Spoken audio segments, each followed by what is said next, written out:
कथा श्री गुरु हरगोबिंद साहिब जी की। शुद्ध जपजी साहब के पाठ का महात्म्य तथा भाई गोपाल। एक दिन जब दमदमे के ऊपर दीवान की समाप्ति हो गई तो गुरु जी ने सिखों को कहा कि जो सिख हमें जपजी साहब का मात्रा सहित शुद्ध पाठ करके सुनाएगा, हम उसको मनवांछित पदार्थ देंगे। तब भाई गोपाल ने कहा कि महाराज, अगर आज्ञा हो तो पाठ मैं सुनाता हूँ। तब गुरु जी ने उसको सामने एक अच्छे आसन पर बिठाकर पाठ सुनाने के लिए कहा। गोपाल ने चौकड़ी मारकर आसन पर बैठकर एक ओंकार सतनाम के पाठ आरंभ कर दिया और बड़े प्रेम से मात्रा सहित शुद्ध पाठ करता रहा। संगत बड़े प्रेम से पास बैठकर सुनती रही। गुरुजी शुद्ध पाठ सुनकर इतने खुश हुए कि आप जी ने भाई गोपाल को गुरु गद्दी देने का विचार बना लिया। परंतु भाई गोपाल जब पवन गुरु श्लोक पढ़कर समाप्ति करने लगा तो उसे अनुभव हुआ कि अगर गुरु जी मुझे यह 5वां घोड़ा जो उन्होंने तबेले में बांध लिया था सोने की जीन समेत ही दे दें तो मुझे बड़ी खुशी होगी।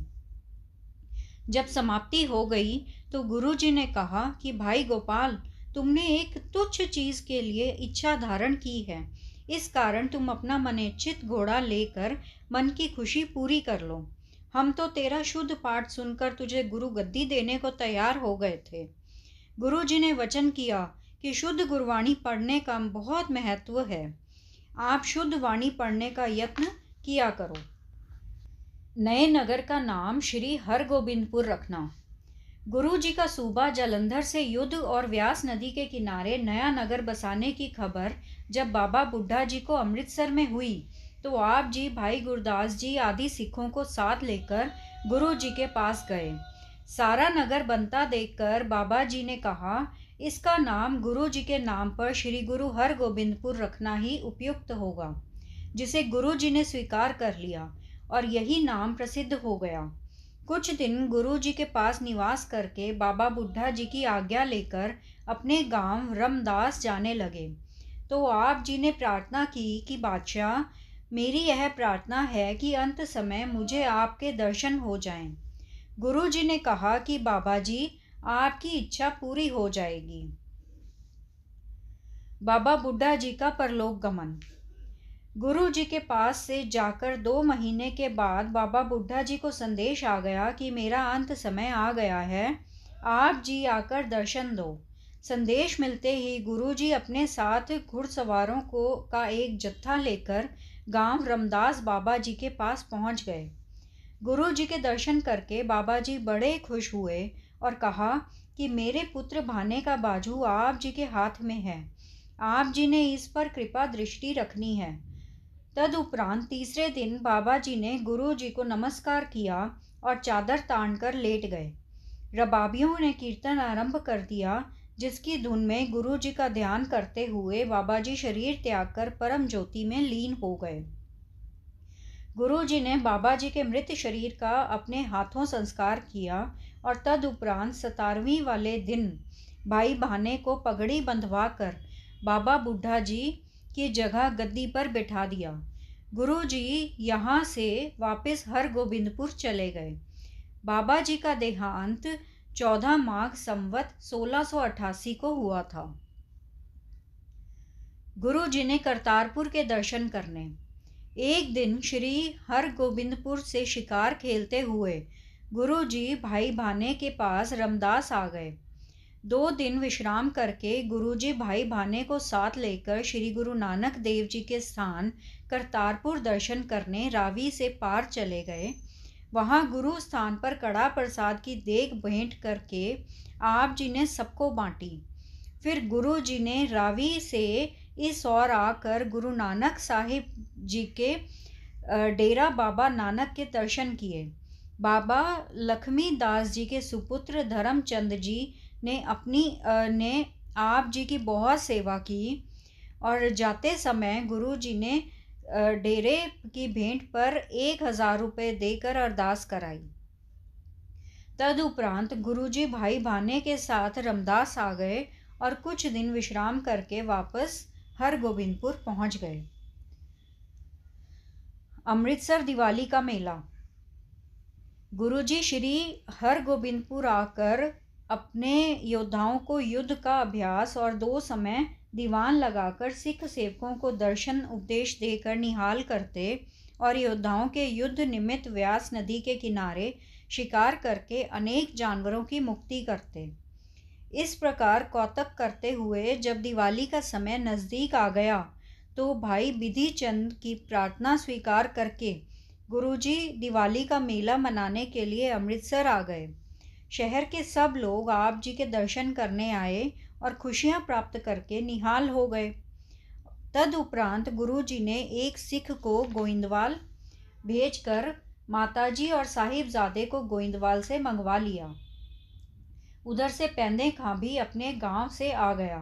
दिवाली के मेले पर बहुत सिख संगत दूर दूर से आई और 5-6 दिन बड़ी धूमधाम लगी रही। माई देसा को पुत्रों का वरदान। एक दिन गुरुजी के पास माई देसा पट्टी की रहने वाली ने आकर प्रार्थना की कि महाराज, मेरे घर पुत्र की संतान नहीं है, आप कृपा करके मुझे एक पुत्र का वरदान दो। गुरुजी ने अंतर्ध्यान होकर देखा और कहा कि माई, तेरे भाग में पुत्र तो नहीं है। माई बड़ी निराश होकर बैठ गई। भाई गुरदास जी ने माई को इस तरह निराश होकर जब कारण पूछा तो माई ने बताया कि मैंने गुरुजी के पास पुत्र का वरदान लेने के लिए प्रार्थना की थी, परंतु उन्होंने कहा कि तुम्हारे भाग्य में तो पुत्र ही नहीं लिखा हुआ। भाई जी ने माई को कहा कि अब जब तुझे फिर गुरुजी को मिलने का समय मिले तो उनसे फिर पुत्र का वरदान मांगना। अगर गुरुजी फिर यही कहें कि तुम्हारे भाग्य में पुत्र नहीं लिखा, उन्हें कहना कि महाराज, यहाँ वहाँ आप ही लिखने वाले हैं। अगर पहले नहीं लिखा तो अभी यहाँ ही लिख दो, आप समर्थ हैं, आप कर सकते हैं। दूसरे दिन जब गुरुजी घोड़े पर सवार होकर शिकार को जाने लगे तो माई देसा ने जल्दी से आगे होकर कहा कि महाराज, कृपया करके मुझे एक पुत्र का वरदान बख्शकर मेरी आशा पूरी कर दो। जब गुरुजी ने कहा कि माई, तेरे भाग्य में पुत्र तो नहीं लिखा हुआ, तो माई देसा ने कलम दवात गुरुजी के आगे रखकर कहा कि सच्चे पातशाह, अगर आप जी ने वहाँ नहीं लिखा तो अब यहाँ ही कृपा करके लिख दो, क्योंकि यहाँ आप ही भाग्य विधाता हो। माई की यह युक्ति की बात सुनकर गुरुजी ने हंसकर कहा कि माई, तेरे घर पुत्र होगा। देसा ने यह वचन सुनकर गुरुजी के आगे कलम दवात करके कहा कि महाराज, यह वचन मेरे हाथ पर लिख दो ताकि मेरे मन को शांति हो जाए। जब गुरुजी कलम पकड़कर माई के दाएं हाथ पर 1 लिखने लगे तो नीचे से घोड़े ने पैर हिलने से 1 की जगह 7 अंक लिख दिया। गुरुजी ने हंसकर कहा कि माई, तुम 1 लेने आई थी, परंतु स्वाभाविक ही 7 लिखे गए हैं। अब तुम्हारे घर 7 पुत्र ही होंगे। माई देसा गुरुजी की महिमा का यश गान करती हुई खुशी खुशी अपने घर पट्टी को आ गई। श्री अटल राय जी की महिमा। श्री अटल राय जी श्री गुरु हरगोबिंद जी के घर माता मरवाही के उदय से पैदा हुए थे। आप जी बड़े होनहार और उदार रचित थे। एक दिन आप जी अपने हम उम्र बच्चों के साथ खेल रहे थे। जब संध्या हो गई तो सारे बच्चे अपने घरों को चले गए। रात के समय इनके साथी एक लड़के मोहन को सांप ने काट लिया। उसकी मौत हो गई। उस दिन खेल की बारी मोहन के सिर पर रह गई थी। दूसरे दिन सुबह अटल राय जी को पता चला कि मोहन सांप के डसने से मर गया है। तब आप जी उसी समय दूसरे बच्चों को साथ लेकर मोहन के घर चले गए और मोहन के गले में अपनी छड़ी डालकर कहा, मोहन, उठकर अपनी बारी दो, सांप डसने का बहाना न करो। और बाबा जी ने इस वचन से मोहन उठकर बैठ गया और साथ ही चल पड़ा।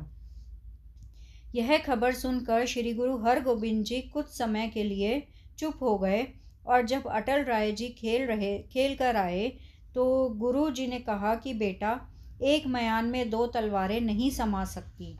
आपने मरे हुए बालक को जिंदा करने वाला जो काम किया है वह अच्छा नहीं किया। अब अच्छा यही है कि इस जगत में या तो तुम रहो या हम रहेंगे। पिता गुरु जी के वचन सुनकर श्री अटल राय जी को नमस्कार करके कौल सर के पास छड़ी को सिर के नीचे रखकर चादर तान कर लेट गए और शरीर त्याग कर बैकुंठ धाम को चले गए। आप जी के शरीर त्यागने की खबर जब श्री गुरु जी को हुई तो आप जी का परिवार और सिख सेवकों सहित वहां पहुंच गए और चंदन की चिता तैयार करके श्री अटल राय जी के शरीर का संस्कार वहीं पर जहां आपने शरीर त्यागा था वहां कर दिया। तदुपरांत गुरु जी ने कहा कि हे पुत्र, तू जिसने हमारे वचनों का सत्कार करके शरीर त्याग दिया है, तुम्हारा सभी लोग मान करेंगे। तेरा मंदिर इसी नगरी में सबसे ऊंचा बनेगा। इस नगरी का तू सूबेदार कहलाएगा। नंगे भूखों को तेरे दर से रोटी मिलेगी। तदुपरांत गुरु जी ने सबको हुक्म में रहने के वचन करके धैर्य दिया। सत्यनाम सत्यनाम सत्यनाम जी, वाहे गुरु जी। सत्यनाम सत्यनाम सत्यनाम जी, वाहे गुरु जी। वाहे गुरु, तेरा शुक्र है, शुक्र है, शुक्र है तेरा दात्या, तेरा शुक्र है।